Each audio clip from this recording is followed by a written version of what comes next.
Hi, students. I am coming to you from the place that I am teaching all the teachers about science instruction.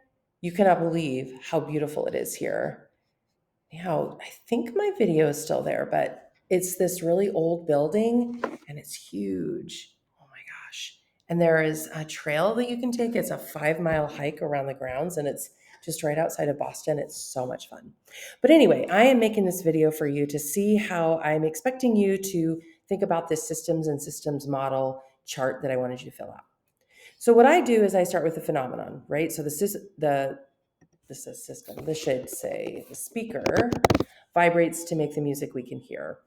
So for me, I am going to think about the inputs. So like what has to go into the speaker in order to make the music? Well, one thing that we've learned is that the speaker requires the electric current. And if I don't remember much about that, then I can go back to my article. Okay, and if I look through here, I'm looking at electric current.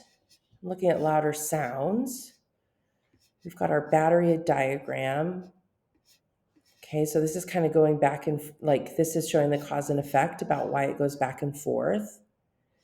I'm looking here and it's saying like the current changes, and I'm seeing up here that the amount of energy is changing. I've got this direction, this current direction, and then increasing the electric current in a circuit. Okay, so if I come over here, the inputs to the system of this speaker and the music, right, is going to be an electric current that can change direction and change, let's see, how did we say it? The amount. Yes, we're saying increased, or we could even use this word amplified. Thinking about more volume or loudness is as a result of stronger forces that will transfer more energy, which results in greater back and forth motion, which is essentially what sound is. So if I come over here, I'm going to say the electric current that can change direction and change amount. And I'll write forces slash energy transfer.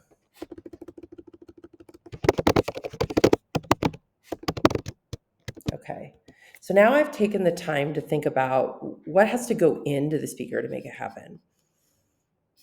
Then if I think about, well, what comes out? Well, what is sound? Okay, so the output would be sound, but what is that? Well, it's basically the transfer of energy due to collisions between the moving speaker and the air molecules. Then I'm going to look at, well, what do I mean by define the boundary? Then I've got draw and label components. Identify relationships between the components. So in the middle here, I'm basically going to have the things that matter, right? So I'm going to have maybe the wire because that's what's delivering, and the noise maker, that's what is delivering the electric current. And then I need to have the speaker itself because that is what's vibrating back and forth. And then I probably need a little bit of air just to show that that's how basically the vibrations are going to get translated into noise. But then I really need to think about what is resulting in the different volume or loudness and frequency.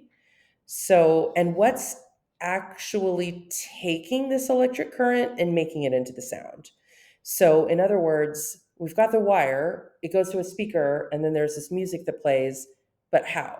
So, that's where you're really going to focus on the electromagnet and the magnet.